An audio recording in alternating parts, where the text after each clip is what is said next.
dis merci pour l'occasion que vous m'offrez pour m'exprimer sur ma candidature. Merci beaucoup. Alors, comme indiqué sur la shortlist des candidatures retenues par le Conseil constitutionnel, vous y figurez.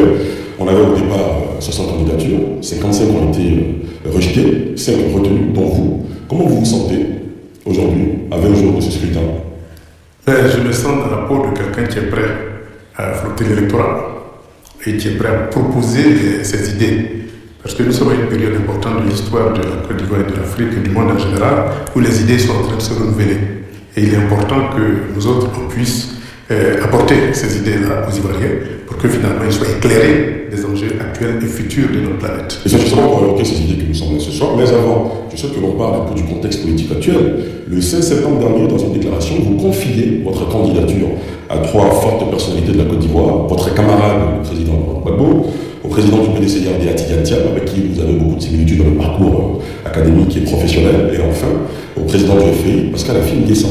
De ces 3, une réaction plus ou moins officielle a été retenue, celle de Maître Blessy Chrysostome, porte-parole du PDCIRD, qui disait en substance: nous n'acceptons pas cette main tendue dans notre domaine parce que nous sommes loin de l'axe de l'Est. Les autres n'ont pas répondu officiellement. Qu'est-ce que cela vous fait d'entendre ça? Vous savez, ça me fait rire parce que le PDCIRDA a été créé par l'axe de l'Est. C'est dans le cadre de l'international communiste que des syndicats ont été initiés et créés en Côte d'Ivoire. Et c'est dans le cadre toujours de l'international communiste que le PDCI avait été créé avec un certain communiste. Et donc le vent d'Est, il a soufflé sur le PDCIRDA. Et dans sa gouvernance, on a senti que le vent d'Est était encore présent dans la mesure où c'est, je dirais, le seul parti qui a créé le maximum de sociétés d'État, ce qui est évidemment une valeur socialiste, une valeur venue de l'Est.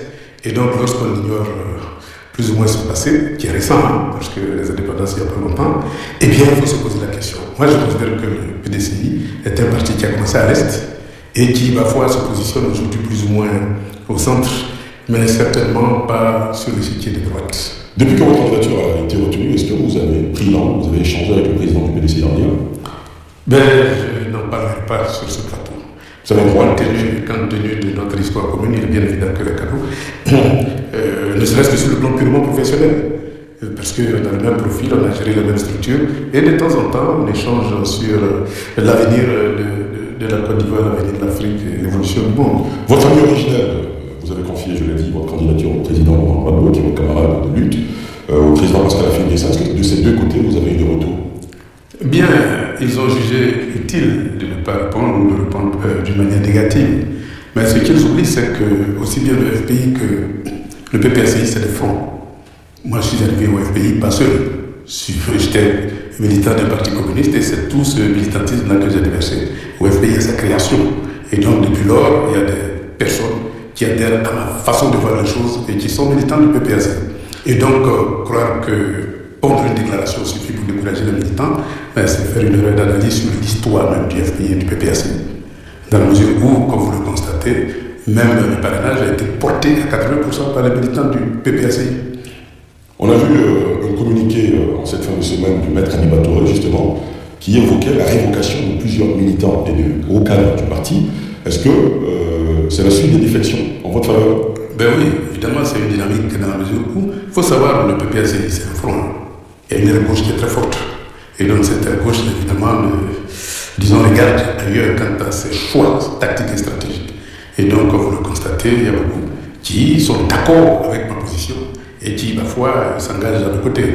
Il y a beaucoup qui j'appelle la responsabilité. Il y a beaucoup aussi dans ce front qui estiment que vous n'avez pas été cohérent, qui vous donne même le qualificatif de traître, parce que le parti a choisi à une convention à laquelle vous avez pris part le candidat Laurent Gbagbo, et finalement, vous, au bout du compte, à quelques mois de la présidentielle, vous décidez de faire cavalier seul.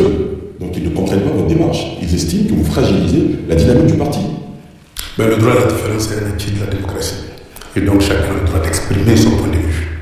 Moi je suis un démocrate, je n'ai pas trahi la démocratie dans la mesure où j'ai fait une proposition pour que le débat s'ouvre à l'intérieur du PPACI. Je n'ai pas trahi la souveraineté, je me bats au niveau national, africain et international pour la souveraineté, et je n'ai pas non plus trahi le panafricanisme. Donc ceux qui évidemment font des analyses par rapport à des personnes peuvent faire de telles erreurs. Mais ceux qui font des analyses idéologiques ne peuvent pas arriver à une telle conclusion. En 2020, on était dans une situation presque similaire. Plusieurs candidatures avaient été retenues. illustres, celle d'Henri Konan-Bédié, feu le président du PDC d'IRDA, celle de Pascal Affi-N'Guessan et bien d'autres, notamment Kouadio Konan-Bertin. Les deux précités ont décidé finalement de boycotter la présidentielle et on a eu une affiche entre le président Ouattara et Kouadio Konan-Bertin. Certains se disent, ah ouais, s'il n'a pas le soutien de Laurent Gbagbo, de Tidiane Tiam ou encore de Pascal Affi-N'Guessan, il se retirerait avant le 25 octobre. Comment vous réagissez? Vous savez, le deuxième parti le plus puissant, c'est les indépendants. Si vous vous référez aux élections locales, vous verrez que c'est les indépendants qui ont ravi la première place dans l'opposition. Par conséquent, législative et pas encore pour la présidence. Vous verrez, dans la mesure où les esprits évoluent, chacun se rend compte que la démocratie n'est pas seulement la propriété des partis politiques, mais que chaque citoyen est libre de faire ses choix en fonction de ses analyses.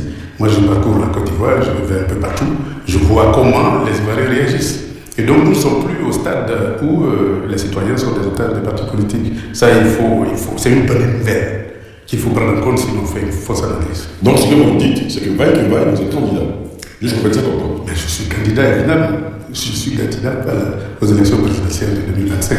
Évidemment, la méthode politique, elle peut changer, mais pour le moment, ma ferme conviction, c'est qu'il faut utiliser les urnes comme moyen d'expression démocratique et il faut utiliser les urnes pour faire avancer le jeu démocratique. Parce qu'on oublie souvent que le jeu démocratique, il y a d'abord deux phases essentielles. Faire connaître ses pensées, ses idées. C'est ça le propre d'une campagne électorale. Dès lors que vous avez toujours l'intention d'aller aux élections pour gagner, il est bien évident que vous ratez l'occasion de faire partager vos idées. Mais c'est parce que les Ivoiriens auront partagé vos idées qu'ils vont vous porter au pouvoir. Et donc pour moi, le jeu démocratique, c'est le lieu de l'expression démocratique d'un pays. C'est pour ça que j'ai décidé de rentrer dans le jeu démocratique et puis exprimer mes pensées.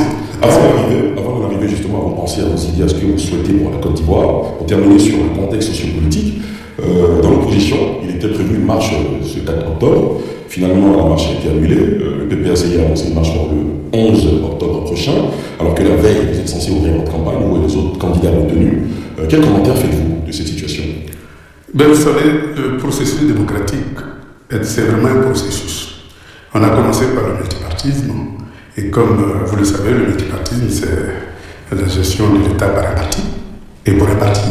Et nous sommes sur le chemin de la démocratisation de la Côte d'Ivoire.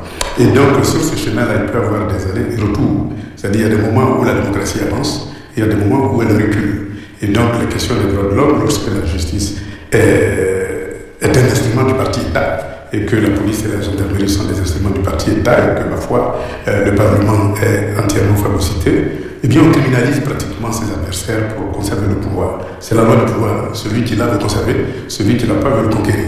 Et donc, dans cette dynamique-là, je pense qu'il faut toujours utiliser la ruse démocratique pour avancer. La ruse démocratique, c'est de vous soutenir. Par exemple, moi, candidat de l'opposition.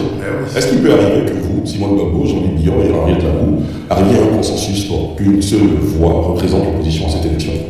Tous les schémas sont possibles dans la mesure où... Le jeu est ouvert. Oui, le jeu est ouvert. Simone et moi, nous partageons parfaitement la même vision de la société, le même parcours politique et la même idéologie. Et donc, nous sommes interchangeables pourvu qu'on puisse échanger pour voir quelle attitude il faut avoir vis-à-vis des élections. Et donc, nous avons amorcé la discussion parce que j'étais absent. Et donc, nous continuons à discuter. Alors, certains vous reprochent aussi d'avoir été longtemps absent en Côte d'Ivoire, pour vos fonctions notamment de représentation des BRICS. À cela, qu'est-ce que vous répondez? Parce qu'ils estiment que quand on est longtemps absent, ce qu'ils ont reproché notamment au président du PDC RDA, c'est qu'on ne maîtrise pas les réalités des Ivoiriens. C'est une erreur grave. Je suis sur le terrain politique depuis 1983. Je crois que je ne suis pas resté les bras croisés depuis 1983 jusqu'à aujourd'hui. J'ai parcouru la Côte d'Ivoire.